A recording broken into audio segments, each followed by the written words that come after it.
The Samsung Galaxy S24 Ultra is here, and we have unboxed it and talked about this phone, but there is a reason why we have not done our general review of this great Android device. Now, the reason for that is that we decided we're going to break the review into 3 to 4 major categories, and the first one is gaming, which would test both the performance and the battery life. The second one would be the camera, which will break into 2: the photo camera and the video camera. I want to separate them because there is so much features in the S24 Ultra that most reviewers are not even talking about. And then the third one is the AI features that are in this phone. We want to give it a full review of itself. There are 7 AI features that makes the S24 Ultra stand out, and we're going to review that. But the reason why I haven't reviewed the S24 Ultra yet is because the Samsung S24 Ultra is still running pre-production software that was built on December 28, 2023. And also the Google update, the Google Play Store system update is still 1st July 2023. And I'll show you in this video why we came to that conclusion and why it is good for us to wait for Samsung to give their first day one OTA update on the smartphone before we go into reviewing it. So if you're ready, let me show you.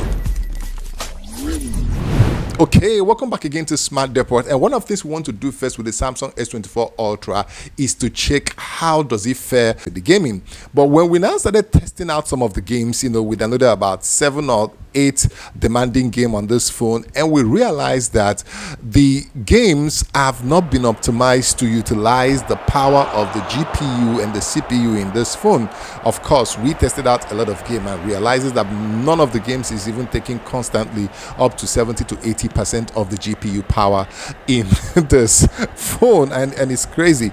We now decided, okay, as hopefully that more optimization and fixes will come with the day one OTA, and that's why we paused the gaming review. Thankfully today, Samsung now announced on their website that they are bringing out that February day one OTA to S24 Ultra. We don't know when. They said it's in February. We are in mid-February. We don't know exactly when it would be, but that update will determine whether Samsung is ready to maintain the top position of Android premium flagship phone or whether they are playing around. Of course, we knew they gave 7 years of OTA updates, but that is practically not what most people care about. People want to get their updates promptly, and the S24 Ultra already has failed to deliver prompt updates. It was rumored 23rd of January, and then first week of February. We are in middle of February, and it's today that Samsung announced that they will release the February update without any specific timeline or date.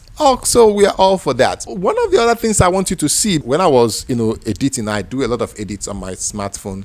I realized there wasn't much difference between what I get in Snapdragon 870 on the Poco F3 when I'm editing with CapCut and what I'm getting in S24 Ultra, which is like 4 generations ahead of the 870 Snapdragon. So the truth there is that I now have to do this so you can see that the S24 Ultra power in terms of the GPU and the CPU is not even being touched or scratched by CapCut when it is exporting video at 4K. Now take a look at this.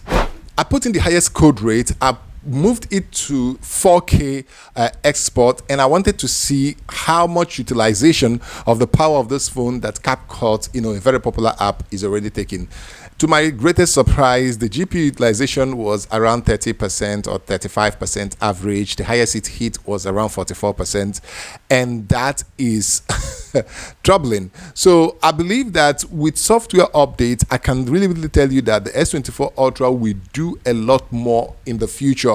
So because once there is more and more optimization, this phone is going to be getting better and better because there is so much power in this phone that in the Android ecosystem that many of the apps are not even taking advantage of. So yes, that's one of the reasons we cannot review this. There is a lot of tuning that also should be done in the camera. I did 5x portrait mode. The 5x has better color science than the 3x portrait mode. Let me place them side by side. This is 3x portrait mode, this is 5x portrait mode. And also, if you go into zooming between the 10x zoom and 9 point something, there's a little bit difference, although that comes from, you know, settings. You can turn that off, you know, lens switching assist, and then you can get your pure 10x, you know, from that. But I believe a lot of things are waiting on that day one updates before you can really judge Samsung, whether they are serious or whether they mean business or whether they are ready to take over in the Android ecosystem. So yeah, make sure you click on that subscribe button to get our gaming review, and it's going to be fun. It's going to be like the best ever gaming review done on a phone. You don't want to miss that. And make sure you turn on the notification bell icon, like and share this video so that more people will get to know what we're doing here.